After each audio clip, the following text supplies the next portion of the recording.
Bill, I don't know how much time I've got, but you and Jeremy, you were right. I should have listened.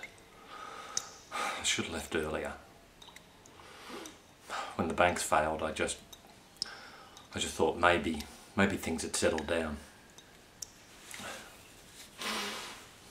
Then the rioting started, and I just hunkered down.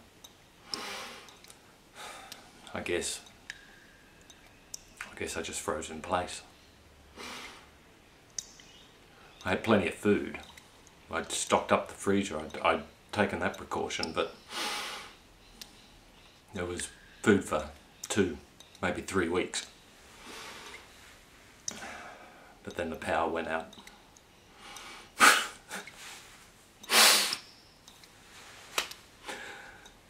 $1,500 worth of food, and within 3 days I was eating out of cans.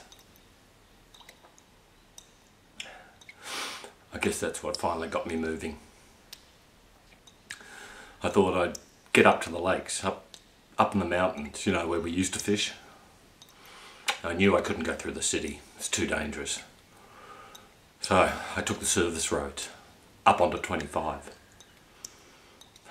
Roads were deserted, no one about. It was eerie. Everything was going all right until I hit the first checkpoint.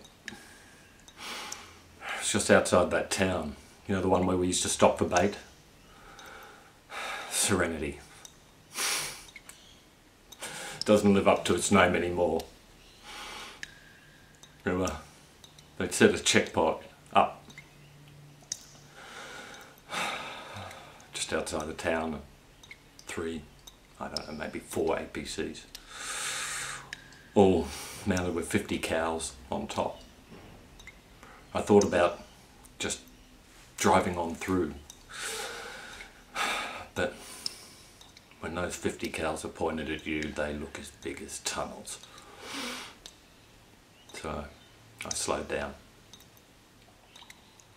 There was a car in front of me. The soldiers were already questioning them. Homeland Security, military, militia, I don't know. They're not wearing any insignia. Just those damn blue armbands. I couldn't hear him, what he was saying to the driver who was in there, him, his wife, young kid. But I could hear his reply. He started saying, "Who are you people? This is America, goddammit." The officer, I guess he was an officer, he didn't even react. Not a word. Just pulled out his sidearm and stuck it right in that driver's head. The man's mouth was wide open like a fish, and it just snapped shut. And they motioned him out of the car. 2 soldiers grabbed his arms, cable tied his hands behind his back, and just started to march him off to what looked like a communications truck. As they marched him away, his wife, she got out of the car screaming his name, telling him to let him go. And as she ran by the soldier, he just cold cocked her with the barrel of his rifle. She went down.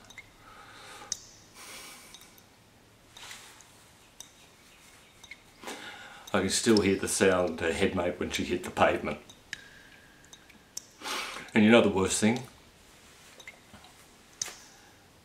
The soldier, just a kid, 18, 19. He just looked bored, like he'd done it 100 times before. They came up to my car, scanned the chip on my arm.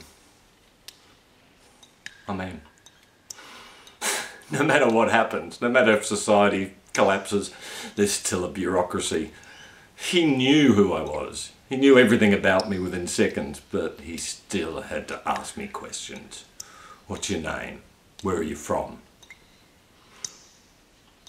I answered. I mean, he already knew the answers. He directed me, parked my car over by the side of the road. There was already 30, 40 cars there. I got out and 2 soldiers escorted me down the road to the centre of town, the main street. They'd set up some sort of command post processing centre. There was a line of people, and right at the head of the line there was this guy, dressed in a suit. He looked like an accountant. He was directing people, questioning them, and then pointing them off to the left and the right. As I got closer, I could hear the questions he was asking. He seemed to be interested in people that had medical experience, technicians, engineers. If they answered that they had that, then he sent them to the right. Anybody else, they all gathered on the left-hand side, guarded by soldiers. Well, when it was my turn, what could I say? I sold advertising space. So he sent me to the left line, didn't even look at me. 10 of us stood there. And then the soldiers escorted us down a side street, down behind the main street, where the Walmart is. You remember? They'd set up some sort of holding area in the car park, just temporary. You know, the demountable cyclone fencing, road barriers. Nothing that could seriously stop anybody, but the guns and the soldiers, that was enough. People were just sitting on the ground, staring into space. I joined them. There was a row of 5, 6 army flatbed trucks covered with tarpaulins. I don't know. I don't know if somebody got careless or perhaps they just didn't care anymore. But the wind lifted up the corner of one of these tarps, and underneath it was just bodies. Men, women.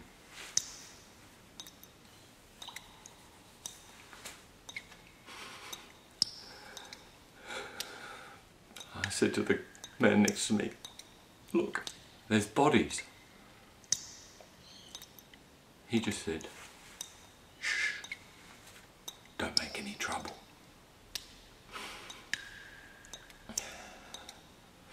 That scared me more than anything. I just kept seeing those pictures in my head. Auschwitz, Birkenau.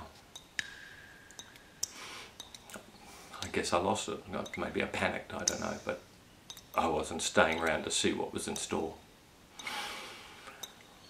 I started walking slowly down to the far corner near where the Walmart building was. And then I just ran. Soldiers, they just opened up. 2 people in front of me just spun around as bullets hit them. One man's head just dissolved in a pink mist. I just kept running. I hit the lowest point of that barriers and I was over it. I was just running as fast as I could. I got towards the corner of that Walmart and then something hit me, it spun me around, knocked me down. But I was up again straight away and running for the tree line behind that Walmart. I hit those trees and just tore through them, kept running. I could hear people coming behind me calling out, searching for me. I didn't stop. I don't know how far I ran, but I found just a drainage, a culvert. Crawled into it. That's when I realised I'd been shot. You know the funny thing? I think the only reason they didn't find me was because the bullet destroyed the chip of my arm. How's that for dumb luck?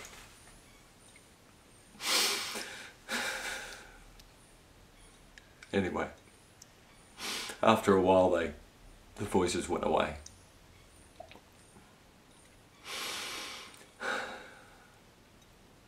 I'm going to head down south, like we talked about.